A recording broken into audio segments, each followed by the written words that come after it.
కృపామయుడా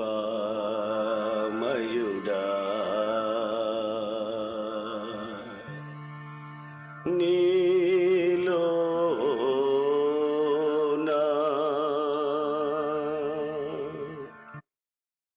ప్రభునందు అత్యంత ప్రియులైన సహోదరి సహోదరులారా, మన ప్రభు అయిన యేసుక్రీస్తు నామంలో మీ అందరికీ వందనాలు, దేవునికి స్తోత్రాలు. బాగున్నారా ప్రియులారా? మీరందరూ బాగున్నారని నమ్ముతున్నాం. మిమ్మల్ని బట్టి దేవుణ్ణి స్తుతిస్తున్నాం. మరి మరొక ఈ ప్రత్యేకమైన ప్రార్థన సమయాన్ని మనం కలిగి ఉండటానికి దేవుడు సహాయం చేశాడు. అందును బట్టి దేవునికే మహిమ కలుగునుగాక. ప్రార్థన చేసుకుందాము. ప్రార్థన చేసుకొని దేవుని యొక్క వాక్యాన్ని ధ్యానం చేసుకుందాం. మహాపరిశుద్ధుడా, ప్రేమ స్వరూపుడు అయిన మా ప్రియ తండ్రి, మీకు వందనాలయ్యా. అపారమైన నీ ప్రేమను బట్టి నిన్ను స్తుతిస్తూ ఉన్నాం. ఈ ఉదయ కాలంలో మరొక్కసారి నాయన నీ పాదాల చెంత చేరే కృపనిచ్చారు. ఈ ప్రత్యేకమైన ప్రార్థనా సమయాన్ని మేము కలిగి ఉండటానికి మీరు సహాయం చేసినందుకై మీకు స్తోత్రాలు తండ్రి. నీ వాక్యము ద్వారా మాతో మాట్లాడండి, మమ్మల్ని బలపరచండి. నీ మాటలు వింటున్న ప్రతి బిడ్డను ప్రభువా మీరే ప్రోత్సహించి నాయన బలపరిచి ఆదరించి దీవించమని యేసు నామములో ప్రార్థిస్తున్నాను తండ్రి. ఆమేన్, ఆమేన్. ప్రియులారా, మీ అందరికీ ప్రత్యేకమైనటువంటి వందనాలు. ఈ దినాన యెషయా గ్రంథము 43వ అధ్యాయము. ఈ వాక్య భాగాలు మనము చాలాసార్లు అనేక మంది దైవజనులు చెప్పగా విన్నాము. మనం కూడా బైబిల్ చదివేటప్పుడు పదే పదే ఈ మాటలను మనం ధ్యానం చేసుకుంటూ ఉంటాం. అయితే దేవుడు ఈరోజు ప్రత్యేకంగా మనతో మాట్లాడుతున్న మాటలను ప్రియులారా జ్ఞాపకం చేసుకుందాం. యెషయా గ్రంథం 43వ అధ్యాయము 1వ వచనం మనం చూసినప్పుడు 1వ వచనం నుండి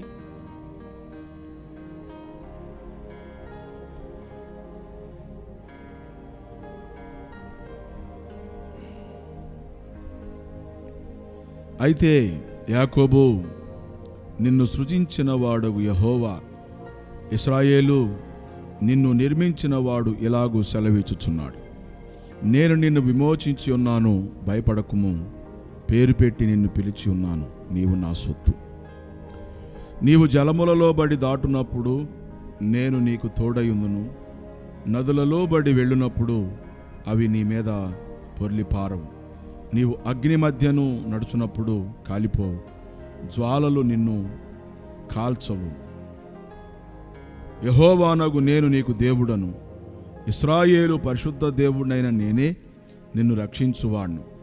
నీ ప్రాణ రక్షణ క్రయముగా ఐగుప్తు ఇచ్చి ఉన్నాను, నీకు బదులుగా కూషును సేబాను ఇచ్చి ఉన్నాను అని ఈ వాక్య భాగంలో ప్రియులారా మనం చదువుతాం. ప్రాముఖ్యంగా మొట్టమొదట మనందరము తెలుసుకోవలసిన విషయం ఏంటంటే, దేవుడు శ్రమలలో మనకు తోడుగా ఉండి నడిపించేటటువంటి దేవుడు. అగ్ని వంటి మహాశ్రమలు, ఎటువంటి బాధలైన శ్రమలైన వాటి నుంచి విడిపించే దేవుడు. ఎందుకు దేవుడు మనల్ని విడిపిస్తాడు? కారణం ఏంటి అంటే, మొట్టమొదట 43వ అధ్యాయం 1వ వచనం చదివితే, అయితే యాకోబు, నిన్ను సృజించిన వాడగు యెహోవా. 2, ఇశ్రాయేలు, నిన్ను నిర్మించిన వాడు ఇలాగూ సెలవిచ్చుచున్నాడు. నేను నిన్ను విమోచించి ఉన్నాను, భయపడకుము. పేరు పెట్టి నిన్ను పిలిచి ఉన్నాను, నీవు నా సొత్తు. ప్రియులారా, ఒక వ్యక్తి శ్రమలలో నుండి తప్పించబడటానికి, ఒక వ్యక్తి అనగా దేవుని యందు విశ్వాసం ఉంచినటువంటి వ్యక్తి శ్రమలలో ధైర్యంగా ఉండటానికి, లేక శ్రమల నుండి తప్పించబడటానికి, లేక మనము ధైర్యంగా ముందుకు సాగిపోవడానికి ప్రధాన కారణం ఏంటంటే, దేవుడు మనకి తోడుగా ఉండి ప్రతి శ్రమ నుండి మనల్ని తప్పించే దేవుడుగా ఉన్నాడు. ఎందుకు అనంటే మొట్టమొదట మనల్ని సృష్టించిన వాడు ఆయన. 2, మనము ఆయన సొత్తు. 2 విషయాలు ప్రాముఖ్యంగా మనం గమనించాలి. మధ్యలో చాలా విషయాలు మనం ధ్యానం చేసుకోవచ్చు. అయితే మొదట ఏంటంటే నిన్ను సృజించిన వాడు, రెండవది పేరు పెట్టి నిన్ను పిలిచి ఉన్నాను, నీవు నా సొత్తు అని అన్నాడు. ఇప్పుడు ఆదికాండము మరి 1వ అధ్యాయము 26వ వచనంలో మనం చదివినప్పుడు దేవుడు తన పోలిక చొప్పున తన స్వరూపమందు నరుని సృజించెను.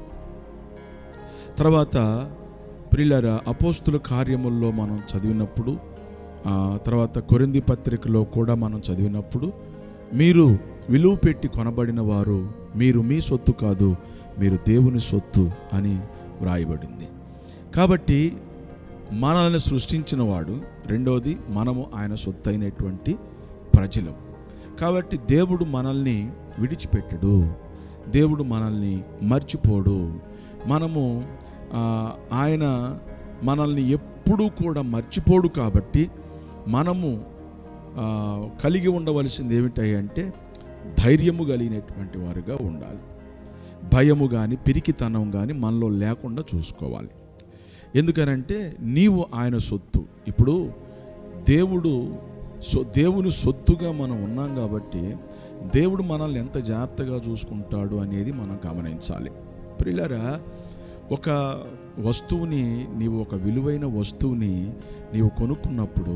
నీవు కొన్నప్పుడు దాన్ని ఎంత జాగ్రత్తగా చూసుకుంటావో ప్రియులారా మీరు గమనించాలి. అలాగే దేవుడు తన పోలిక చొప్పున తన స్వరూపమందు మనల్ని దేవుడు సృష్టించుకున్నప్పుడు మనము ఆయనకి ఎంత ప్రియమైనటువంటి వారము, మనల్ని దేవుడు ఎంత ప్రేమించాడు. కాబట్టి మనల్ని సృజించిన వాడు మనల్ని అలా వదిలేసేయడు. మనము ఆయన సొత్తైనటువంటి ప్రజలం కాబట్టి మనల్ని జాగ్రత్తగా చూస్తాడు. ఆయన దృష్టి మన మీద ఉంటుంది, ఆయన సన్నిధి మనతో ఉంటుంది. కాబట్టి ప్రియులారా, మొట్టమొదట నువ్వు గమనించాలి, నీవు దేవుని సృష్టి, నీవు దేవుని సొత్తు. నువ్వేమనుకోవాలి? నేను దేవుని సృష్టి, నేను దేవుని పోలికగా సృజించబడినటువంటి వ్యక్తిని. రెండవది, నేను దేవుని సొత్తు అని నీవు ఎప్పుడూ కూడా ఇలా నీ మనసులో కానీ నీ నోటితో కానీ నీవు పలుకుతున్నప్పుడు ధైర్యంగా నీవు జీవించగలవు, ధైర్యంగా బ్రతకగలవు. ఎందుకంటే మనము అలా తలంచుకున్నప్పుడు ప్రియులారా అంత గొప్ప ధైర్యాన్ని మనం సంపాదించుకోగలుగుతాం. ఇక తర్వాత మనం చూసినప్పుడు ఏం రాయబడి ఉందంటే 2వ వచనంలో, నీవు అనగా ఎవరు? దేవుని సొత్తైన నీవు, లేకపోతే దేవుని చేత సృజించబడినటువంటి నీవు జలములలో బడి దాటునప్పుడు, తర్వాత నీకు తోడై ఉన్నానని చెప్పాడు. నదులలో బడి దాటునప్పుడు నీ మీద అవి పొర్లి పారవు అని చెప్పాడు. అగ్ని మధ్యలో నడుచున్నప్పుడు అవి నిన్ను కాల్చజాలవు, అగ్ని జ్వాలలు నిన్ను కాల్చజాలవు అని చెప్పాడు. ఎందుకనంటే దేవుడు మనకు తోడై ఉంటాడు కాబట్టి. మొట్టమొదట జలములలో బడి దాటునప్పుడు నేను నీకు తోడై ఉందును అని అన్నాడు. ఇప్పుడు ఇశ్రాయేలీలు ప్రియులారా ఆ నదిలో లేకపోతే ఆ సముద్రంలో వారు దాటి వెళుతున్నప్పుడు ఆ నీరు వారి మీద పొర్లి పారలేదు. దేవుడు ఆ ఎర్ర సముద్రాన్ని మోషే ద్వారా 2 పాయలు చేసి ఆ మార్గములో దేవుడు వారిని నడిపించాడు. ఆరిన నేల మీద దేవుడు వారిని నడిపించాడు. కొన్ని లక్షల మంది ప్రజలు ఆ చేల్చబడినటువంటి ఆ ఎర్ర సముద్రం మధ్యలో నుండి వారు బయలుదేరి క్షేమంగా ఆ సముద్రపు అవతలికి వెళ్ళిపోయారు. తర్వాత మనం గమనించినప్పుడు వీడు అవతలికి వెళ్ళిన తర్వాత ఫరో సైన్యము ఇదే బాటలో లేకపోతే ఆ ఎర్ర సముద్రం మధ్యలో ప్రియులారా వారిని హతమార్చుదామని, ఇశ్రాయేలుని హతమార్చుదామని వాళ్ళు రథాలు గుర్రాలతో బయలుదేరి వాళ్ళు వస్తూ ఉన్నారు సముద్రం మధ్యలో నుండి. తర్వాత ఏమైంది? ఆ జలములు వారి మీద పారినాయి. ప్రియులారా ఆ యొక్క సముద్రంలో వారు మునిగిపోయి చచ్చిపోయారు. కాబట్టి ఈరోజు మీరు గమనించండి, జలములలో బడి దాటునప్పుడు అవి మీ మీద పొర్లి పారవు, ఎందుకంటే దేవుడు నీకు తోడుగా ఉంటాడు. తర్వాత మనం గమనించినప్పుడు ప్రియులారా, అగ్ని మధ్యను నడుచున్నప్పుడు అగ్ని మధ్యలో ఎవరున్నారు? బైబిల్లో మనం చూసినప్పుడు దానియేలు గ్రంథము 3వ అధ్యాయంలో షడ్రకు, మేషకు, అబేద్నెగో అనబడినటువంటి వారిని అగ్ని గుండములో వేసేశారు. ప్రియులారా, ఆ అగ్నిగుండము ఎంత చేశారు అంటే 7 అంతలుగా చేశారు. ఎందుకంటే రాజు యొక్క ఆగ్రహము అంత భయంకరంగా ఉంది ఈ ముగ్గురు మీద. ఏమని? ఎవరి మీద? షడ్రకు, మేషకు, అబేద్నెగో మీద. ఎందుకని? రాజా, నీవు ప్రతిమకు నమస్కారం చేయమన్నావు, మేము అసలు ఈ విషయంలో నీకు సమాధానము చెప్పవలసిన అవసరమే లేదు అని ధైర్యంగా లేచి నిలవబడి వారు ప్రియులారా చెప్పటం సాగింది. మీరు ఏమిటి అట్లా మాట్లాడుతున్నారు? మీరు మొక్కండి, ఇక మిగతా పని అయిపోతుంది, అందరం వెళ్ళిపోవచ్చు అని మాట్లాడుతుంటే అసలు నీకు సమాధానం చెప్పాల్సిన అవసరమే లేదు. రెండోది, ఇదిగో నీవు అగ్నిగుండంలో పడేస్తావు అనుకో, ఇప్పుడు దేవుడు మమ్మల్ని కాపాడుతాడు. ఒకవేళ దేవుడు మమ్మల్ని కాపాడకపోయినా పర్వాలా, ఏంటంటే నీవు నిలవబెట్టిన ఆ బొమ్మకు మాత్రము మొక్కము అని చెప్పి ధైర్యంగా చెప్పారు. ఆ మాటలకి ప్రియులారా రాజు బాగా తీవ్రమైన కోపోద్రేకుడై వారి మీద బాగా ఆగ్రహించి ఆ ఉన్న అగ్ని గుండాన్ని 7 అంతలు చేపించాడు. ప్రియులారా గమనించండి, ఇప్పుడు వాళ్ళ ముగ్గురిని ఉన్నపాటున అగ్నిలో పడేశారు, అగ్నిగుండంలో పడేశారు. పడేసిన తర్వాత ఏం జరిగిందో చూద్దాం. 23వ వచనం, షడ్రకు, మేషకు, అబేద్నెగోయును ఆ ముగ్గురు మనుషులు బంధింపబడిన వారై వేడిమి కలిగి మండుచున్న ఆ అగ్నిగుండములో పడగా రాజుకు నెబుకద్నెజరు ఆశ్చర్యపడి తీవ్రముగా లేచి, మేము ముగ్గురు మనుషులను బంధించి ఈ అగ్నిలో వేసితిమి కదా అని తన మంత్రులను అడిగాను. అవును రాజా, సత్యమే, మనం వేసింది ముగ్గురిని రాజుల్నే అని రాజుతో వారు ప్రత్యుత్తరం ఇచ్చిరి. అందుకు రాజు, నేను 4 మనుషులను బంధకములు లేక అగ్నిలో సంచరించుట చూచుచున్నాను, వారికి హాని ఏమీయూ కలగలేదు. 4వ వాని రూపము దేవదూతల రూపమును బోలినదని వారికి ప్రత్యుత్తరం ఇచ్చెను. ఎంత అద్భుతం ప్రభునందు ప్రియులారా! కొద్దిగా వేడి తగిలితేనే తట్టుకోలేం ప్రియులారా, కొద్దిగా ఏదైనా నిప్పు మనకు తగిలితేనే తట్టుకోలేం. కానీ వీరు ఎంత ధైర్యంగా నెబుకద్నెజరు రాజుకి సమాధానం చెప్పారు. ఆయన ఆగ్రహించి అగ్నిగుండంలో పడేశాడు. అయితే ఆ మండుతున్న అగ్నిగుండంలో పడేసిన తర్వాత రాజు ఏం చూస్తున్నాడు? వారు కాలిపోతారేమో, బూడిదైపోతారేమో, వారు కేకలు వేస్తారేమో, అరుస్తారేమో అనుకున్నాడు. కానీ వాళ్ళు అగ్నిగుండంలో వాళ్ళు తిరుగుతూ ఉన్నారు. వారితో పాటు ఇంకొక వ్యక్తి కూడా తిరుగుతూ ఉన్నాడు. ఆ దృశ్యమంతా కూడా రాజు చూస్తున్నాడు. అది దేవదూతను పోలి ఉందే, నాలుగో వాడు దేవదూతను పోలి ఉన్నాడే అని చెప్పి ప్రియులారా ఆశ్చర్యంగా చూస్తూ ఉన్నాడు. అయితే మంత్రిని అడిగాడు, మంత్రి, మనము ఎంతమందిని వేసాం? 3 మరి నాకు 4 కనపడుతున్నారు. వాళ్ళు కూడా అవునయ్యా సత్యమే, వేసింది 3 కానీ 4 కనపడుతున్నారు. ఎవరు ఆ 4వ వ్యక్తి? యేసయ్య. ఎవరు ఆ 4వ వ్యక్తి? ప్రియులారా దేవుడు పంపించినటువంటి వ్యక్తి. కాబట్టి దేవుడు వారికి తోడుగా ఉన్నాడు కాబట్టి అగ్ని వారిని ఏమీయో చేయలేకపోయింది. దేవునికి మహిమ కలుగును గాక. దేవుడు ఎంత గొప్పవాడండి! ఎందుకు వారిని ఆ విధముగా అగ్నిగుండములో వారిని కాపాడాడు దేవుడు? దేవుడిని వారు విశ్వసించారు. వారు దేవుని సొత్తు, దేవుని చేత వారు ఏర్పాటు చేయబడినటువంటి వారు కాబట్టి వారు దేవుని యందు బహు విశ్వాసము కలిగిన వారుగా ఉన్నారు. కాబట్టి ప్రియులారా దేవుని సొత్తైన బిడ్డలు కాబట్టి దేవుడు వారికి ఏమీ కాకుండా వారికి దేవుడు తోడుగా ఉండి వారికి సహాయం చేస్తూ వచ్చాడు. కాబట్టి ప్రియులారా ఈ రోజున మీరు దేవుని వాక్యాన్ని వింటున్నారు.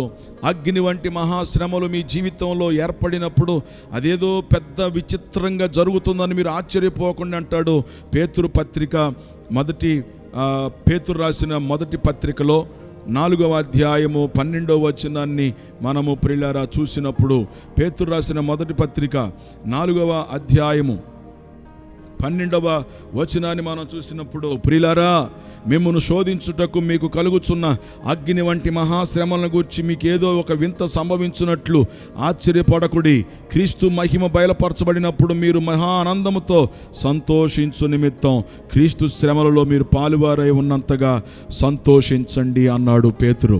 కాబట్టి ప్రియులారా, మరి ఏదైనా శోధనలు వచ్చినప్పుడు, అగ్ని వంటి మహాశ్రమలను వచ్చినప్పుడు మీకేదో గొప్ప వింత సంభవించినట్లు ఆశ్చర్యపోకండి. మహాశ్రమలలో, అగ్ని శ్రమలలో దేవుడు తోడుగా ఉండి తన బిడ్డలకు సహాయము చేయగలిగినటువంటి గొప్ప దేవుడు. ప్రియులారా, ఏదైనా శ్రమ వచ్చినప్పుడు ఆశ్చర్యంగా, ఏదో పెద్ద వింతగా దాన్ని భావించొద్దు. దేవుని కొరకు నేను శ్రమ పడుతున్నానని సంతోషించండి. అయితే ఏ శ్రమ కూడా ఎన్నదగింది కాదు. ఏ శ్రమ మన జీవితంలో వచ్చినా దాన్ని మనము చాలా తేలిగ్గా తీసి పక్కన పడేయాలి. దేవుని వైపు మనం చూడాలి. ఎందుకంటే ప్రియులరా, కాపాడేవాడు ఆయన, మనం ఆయన సొత్తైన ప్రజలం. కాబట్టి ఆయన పోలిగ్గా సృష్టించబడిన వారం.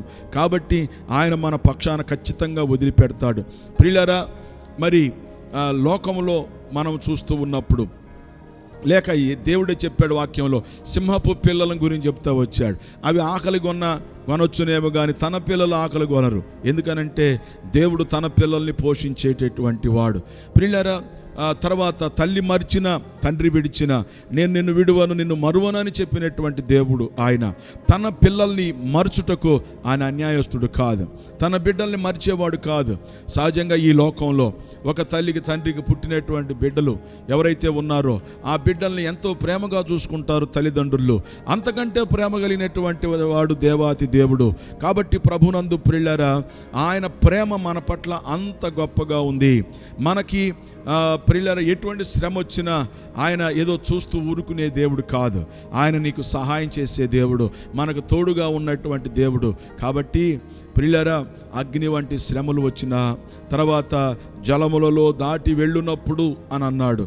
తర్వాత అది కూడా ఒక ఇబ్బందితో కూడినటువంటి పరిస్థితులే.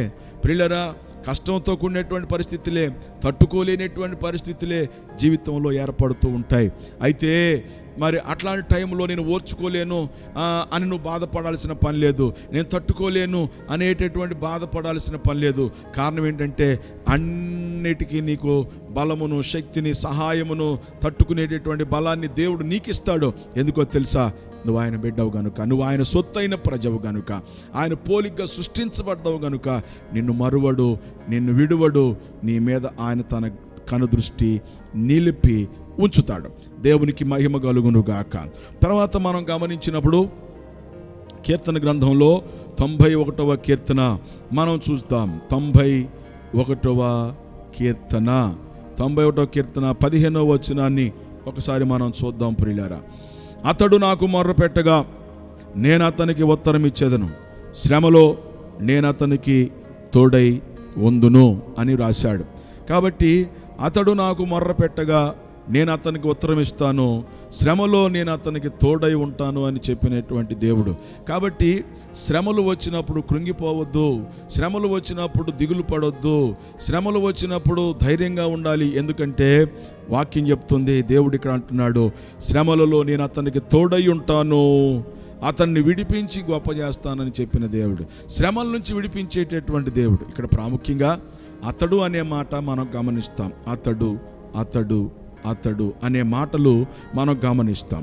అతడు అతడు ఎవరు అతడు అనంటే 14వ వచనంలో వ్రాయబడింది, అతడు నన్ను ప్రేమిస్తున్నాడు గనుక నేను అతనిని తప్పించదను అని అన్నాడు. కాబట్టి దేవుణ్ణి ప్రేమించే వారికి ఏది తక్కువ కాదు. దేవుణ్ణి ప్రేమించే వారికి సమస్తము సమకూడి జరుగుతాయి. దేవుణ్ణి ప్రేమించే వారికి శ్రమల నుండి వారు తప్పించబడతారు.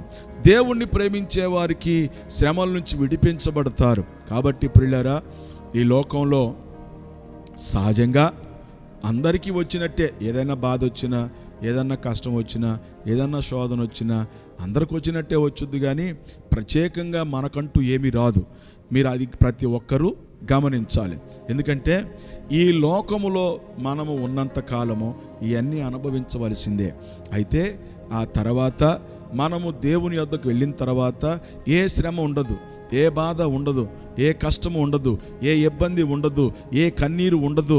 ప్రియులారా, నిత్య సంతోషము, నిత్య ఆనందము, యుగ యుగాలు మనం అక్కడ దేవుని యొక్క పరలోక రాజ్యములో మనము ప్రియులారా కలిగి ఉండబోతా ఉన్నాం. అయితే వాక్యంలో ఒక మాట మీకు గుర్తు చేస్తాను. శ్రమలు అనేవి ప్రత్యేకంగా ఒక క్రైస్తవుడిగా దేవుణ్ణి నమ్ముకున్నందుకే రావు. వినండి ప్రియులారా, దేవుని సొత్తైన బిడ్డల విషయంలో దేవుని చిత్తం లేకుండా ఏది జరగదు. అది ప్రతి ఒక్కరు గమనించాలి. అందుకే శ్రమ వచ్చినా బాధ వచ్చినా మనం దేవుని చిత్తానికి వదిలేయాలి, దేవుని చిత్తానికి అప్పగించాలి. అయితే మీకు ఒక విషయాన్ని గుర్తు చేస్తాను. ఏంటంటే లోకంలో మరి చాలామంది ఏమంటారో తెలుసా? యేసు ప్రభువుని నమ్ముకుంటే లేక బాప్తీసం తీసుకుంటే శ్రమలు వస్తాయి, శ్రమలు ఎక్కువ అవుతాయి అని అంటారు. అది ఒట్టి అబద్ధపు మాట. ప్రియులారా, ఎవరికి శ్రమ లేదు, ఎవరికి బాధ లేదు, వారికి కలిగింది కాకుండా మనకంటూ ప్రత్యేకంగా ఏమన్నా శ్రమలు ఉన్నాయా? లేదు. అందుకే పేతురు పత్రికలో రాస్తాడు. పేతురు రాసిన మొదటి పత్రిక ప్రియులారా 5వ అధ్యాయం 9వ వచనంలో, లోకమందున్న మీ సహోదరుల యందు ఈ విధమైన శ్రమలే నెరవేరుచున్నవని ఎరిగి విశ్వాసమందు స్థిరులై వానిని ఎదిరించుడి. ఎవరిని ఎదిరించాలి? అపవాదిని ఎదిరించాలి. ఎవరి యందు స్థిరులై ఉండాలి? దేవుని యందు స్థిరులై ఉండాలి, విశ్వాసమందు స్థిరులై ఉండాలి. ఎందుకు? లోకమందున్న సహోదరులు, మీ సహోదరుల యందు ఈ విధమైనటువంటి శ్రమలే జరుగుతున్నాయి. లోకములో ప్రియులారా, మనం ఏమైతే అనుభవిస్తున్నామో లోకంలో ఉన్న ప్రజలు అదే అనుభవిస్తున్నారు. అర్థమవుతుందా? సూర్యుడు అందరికీ ఎలా వెలుగునిస్తున్నాడో, చంద్రుడు అందరికీ ఎలా తన కాంతినిస్తున్నాడో, ప్రియులారా వర్షము అందరికీ ఎలా వర్షం పడుతుందో, అందరికీ ఈ గాలి అనేది అందరూ ఎలా అనుభవిస్తున్నారో అదేవిధంగా ఈ లోకంలో ఉన్నంత కాలము అన్నీ మనం అనుభవించవలసిందే. కానీ అయితే దేవుడు మనకు ఒక ప్రత్యేకమైనటువంటి మార్గం ఏర్పాటు చేశాడు. ఏంటో ఆ మార్గం తెలుసా? శ్రమను తప్పించుకునే మార్గం దేవుడు మనకు ఏర్పాటు చేశాడు. ఈ ప్రత్యేకత ఎవరికైనా తెలుసా? ఎవరికి తెలియదు ప్రియులారా. ఆ శ్రమ నుండి మనము తప్పించుకునేటటువంటి మార్గాన్ని దేవుడు మన కొరకు ఆయన ఏర్పాటు చేశాడు. ఆ మార్గములో మనందరము కూడా నడిచినప్పుడు సమాధానంగా ఉండగలుగుతాం, సంతోషంగా ఉండగలుగుతాం. ఏమిటి ఆ మార్గం అంటే యేసే ఆ మార్గము. దేవునికి మహిమ కలుగునుగాక. యేసే ఆ మార్గము. కాబట్టి ప్రియులారా, శ్రమల నుండి తప్పించుకునేటటువంటి మార్గాన్ని దేవుడు మన కొరకు ఏర్పాటు చేశాడు. లోకములో ఉన్న ప్రజలేమో శ్రమలు అనుభవిస్తూ ఉంటారు, తప్పించుకునే మార్గం తెలియదు. తప్పించుకోవడానికి రకరకాలుగా అటు ఇటు పరిగెత్తుతూ ఉంటారు. కానీ మనకు తప్పించుకునే మార్గం దేవుడు మన కోసం ఏర్పాటు చేశాడు. ఈ లోకంలో శ్రమలు వస్తాయని మనకని తెలుసు, బాధలు మనకి అందరిలాగా వస్తాయని తెలుసు. అయితే తప్పించుకునే మార్గం పెట్టాడు దేవుడు. ఏంటి ఆ మార్గం? యేసయ్య ఆ మార్గం. కాబట్టి ఆయన సన్నిధిలో మనం ప్రార్థన చేయగలిగితే, ఆయన యందు పరిపూర్ణ విశ్వాసం ఉంచగలిగి మొర్ర పెట్టగలిగితే, ప్రతి శ్రమ నుండి బాధ నుండి మనం తప్పించబడి నెమ్మదిగా సమాధానంగా ఉండగలుగుతాం. కాబట్టి నీకేదో ప్రత్యేకంగా శ్రమలు వచ్చినాయని బాధపడొద్దు, నీకేదో ప్రత్యేకంగా కష్టాలు వచ్చినాయని బాధపడొద్దు. అయితే ఒకటి చేయాలి. మనం ఏం చేయాలో తెలుసా? లోకమందున్నటువంటి మన సహోదరుల యందు ఎటువంటి శ్రమలు జరుగుతున్నాయో మనకు తెలుసు. కాబట్టి ప్రియులారా, మనం ఆ విషయాన్ని ప్రత్యేకంగా తెలుసుకొని విశ్వాసమందు ఏమై ఉండాలా? స్థిరులై ఉండాలా. విశ్వాసము నుండి తొలగిపోకూడదు. కొన్ని శ్రమలు కొంతమంది విశ్వాసము నుండి తొలగిపోయే విధముగా కొంతమంది ఉన్నారు. కాబట్టి విశ్వాసం తొలగిపోకూడదు. ఎవరిని ఎదిరించాలి? అపవాదిని ఎదిరించాలి. వానిని ఎదిరించుడి. ఎందుకనంటే ఇవన్నీ కూడా అపవాది మన విశ్వాసము నుండి, దేవుని యందు మనకున్న విశ్వాసము నుండి మనం తప్పించబడటానికి రకరకాలుగా వాడు మన మీద దాడులు చేస్తూ ఉన్నాడు. అయితే స్థిరులుగా ఉండి అపవాదిని మనం ఎదిరించాలి. అపవాదిని ఎదిరిస్తే వాడు ఏమైపోతాడని బైబిల్లో రాయబడింది. యాకోబు పత్రిక 4వ అధ్యాయం 7వ వచనంలో, దేవునికి లోబడి ఉండండి, అపవాదిని ఎదిరించండి, అప్పుడు వాడు మీ యొద్ద నుండి పారిపోతాడని వ్రాయబడింది. కాబట్టి ప్రియులారా, మనకి దేవుడు ఎదిరించే శక్తిని ఇచ్చాడు. దేవుడు మనకి అపవాదిని ఎదిరించే బలం ఇచ్చాడు, అపవాదిని ఎదిరించే శక్తిని ఇచ్చాడు. కాబట్టి మనం ఎదిరించాలి, మెలకుండా కూర్చోకూడదు. ఆ అధికారం దేవుడు మనకి ఇచ్చాడు, ఆ శక్తిని దేవుడు మనకి ఇచ్చాడు. నువ్వు దేవుని యందు విశ్వాసములో స్థిరుడుగా ఉండి, నాకు బాధను కలిగిస్తున్న అపవాది యేసునామమున ఆజ్ఞాపిస్తున్నాను వెళ్ళిపో, నాకు శ్రమను కలిగిస్తున్న అపవాది యేసునామమున ఆజ్ఞాపిస్తున్నాను వెళ్ళిపో. నువ్వు ఆజ్ఞాపించు, ఎదిరించు, అవి నీ వద్ద నుండి వెళ్ళిపోతాయి. కొన్నిసార్లు శ్రమ వచ్చిందనుకోండి, ఆ శ్రమతో నువ్వు మాట్లాడాలి. బాధలు వచ్చినాయి అనుకోండి, ఆ బాధతో నువ్వు మాట్లాడాలి. ఆ బాధతో నువ్వు నాకు ఈ బాధ ఉంది కాబట్టి యేసునామములో ఈ బాధ నా యొద్ద నుండి వెళ్ళిపో చెప్పాలి. ఒక రోగం ఉందనుకో, ఈ రోగం నాకు ఉన్నది, యేసునామములో ఈ రోగం నా యొద్ద నుండి వెళ్ళిపో. ప్రార్థన చేయి, ఆజ్ఞాపించు. అధికారం ఇచ్చాడు దేవుడు. ప్రియులారా, ప్రార్థన ఒక్కటే కాదు, మనం అధికారమును కూడా ఉపయోగించాలి. ప్రార్థన చేయటమే కాదు, అధికారం కూడా ఉపయోగించాలి. విశ్వాసం ఉంచటమే కాదు, దేవుడిచ్చిన అధికారాన్ని మనం ఉపయోగించుకోవాలి. విశ్వాసమందు స్థిరులై వాడిని ఎదిరించాలి. కాబట్టి అలా ఎదిరించినప్పుడు వాడు మన యొద్ద నుండి పారిపోతాడు. కాబట్టి ప్రియులారా, ఏవైనా బాధలు మీ జీవితంలో ఏర్పడినప్పుడు, కష్టాలు ఏర్పడినప్పుడు, శోధనలు ఏర్పడినప్పుడు అధైర్యపడబాకండి. దేవుడు ఉన్నాడు. ఎందుకో తెలుసా? నీవు దేవుని సృష్టి, నువ్వు దేవుని పోలికగా చేయబడిన వ్యక్తివి. రెండవది, నీవు ఆయన సొత్తు. అలాంటప్పుడు నిన్నెందుకు వదిలిపెడతాడు ఆయన? కాబట్టి నిరుత్సాహపడొద్దు, కన్నీరు కారవద్దయ్యా. అమ్మా, కన్నీరు కారవద్దు. ఏదో జరిగిపోతుందని నీవు దిగులు పడొద్దు. దేవుడు నీకు తోడుగా ఉండి నీకు సహాయం చేస్తాడు. నువ్వు ధైర్యంగా ఉండు. ఆయన నిన్ను వదిలిపెట్టడు, నిన్ను విడిచిపెట్టడు. ప్రార్థన చేసుకుందామా? కళ్ళు మూసుకోండి. మహాపరిశుద్ధుడు అయిన మా ప్రియ తండ్రి, సర్వాధికారి యేసయ్య, యెషయా గ్రంథం 43వ అధ్యాయములో నుండి మాతో మాట్లాడిన మాటలను బట్టి మీకు స్తోత్రం. జలములలో బడి నీవు వెళ్ళినప్పుడు లేక దాటునప్పుడు అవి నిన్ను ఏమి చెయ్యవు. ఎందుకంటే దేవుడు నీకు తోడుగా, నేను నీకు తోడుగా ఉంటాను. అవి నీ మీద పారవు అని మీరు మాట్లాడుతూ వచ్చారు. నాయనా, అగ్ని మధ్యలో నడుచున్నప్పుడు అవి నిన్నేమి చెయ్యవు, అగ్ని జ్వాలలు ఏం చెయ్యవు అని వ్రాయబడింది. అవునయ్యా. ఎందుకు అనంటే, మేము నీ సొత్తని, నీవు మమ్మల్ని నీ పోలికతో చేసుకున్నావని, మమ్మల్ని విడిచిపెట్టే దేవుడు కాదని నీ వాక్యము ద్వారా ప్రభువా ఈరోజు మేము నేర్చుకున్నాం. నా ప్రియ బిడ్డలు, నా ప్రియ సహోదరులు సహోదరీలు ఎవరైతే ఈ మాటలు వింటున్నారో వారందరూ ఆదరించబడటానికి, బలపరచబడటానికి మీ సహాయం దయచేయండి. మహిమా ఘనత ప్రభావాలు చెల్లిస్తూ యేసుక్రీస్తు నామంలో ప్రార్థిస్తున్నాను తండ్రి, ఆమేన్. మన తండ్రి అయిన దేవుని ప్రేమ, ప్రభు అయిన యేసుక్రీస్తు యొక్క కృప, పరిశుద్ధాత్మని యొక్క అన్యోన్య సహవాసం ఇప్పుడు ఎల్లప్పుడూ సదాకాలం కూడి ఉన్న మనకి, సకల పరిశుద్ధులకు, ఈ ప్రత్యేకమైన ప్రార్థనా సమయాన్ని కలిగి ఉన్న ప్రతి బిడ్డకు తోడయుండి నడిపించునుగాక.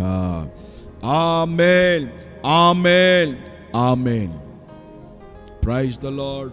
ప్రభునందు ప్రియులారా, మీ అందరికీ వందనాలు. మీ ప్రార్థన అవసరతలు ఏవైనా మీకు ఆ స్క్రీన్ మీద ఫోన్ నెంబర్ ఉంది, మీరు ఫోన్ చేయొచ్చు.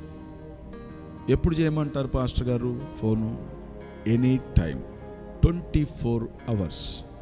కేవలం ప్రార్థన చేయించుకోవటానికి మాత్రమే ప్రియులారా మీరు ఫోన్ చేయొచ్చు. ఎందుకంటే మీ కొరకు ప్రార్థన చేయటానికే దేవుడు నన్ను ఏర్పాటు చేసుకున్నాడు. కాబట్టి మీ కొరకు 24 hours ఎప్పుడైనా నేను మీకు అందుబాటులో ఉంటాను. ప్రియులారా, మీ కొరకు నేను ప్రార్థన చేస్తాను. మీ అవసరత స్పష్టంగా చెప్పండి. కాబట్టి తప్పకుండా నేను ఏ టైం అయినా మీ కొరకు ప్రార్థన చేయటానికి సిద్ధంగా ఉన్నాను. దేవుడు మిమ్ములను, మీ కుటుంబాలని దీవించునుగాక.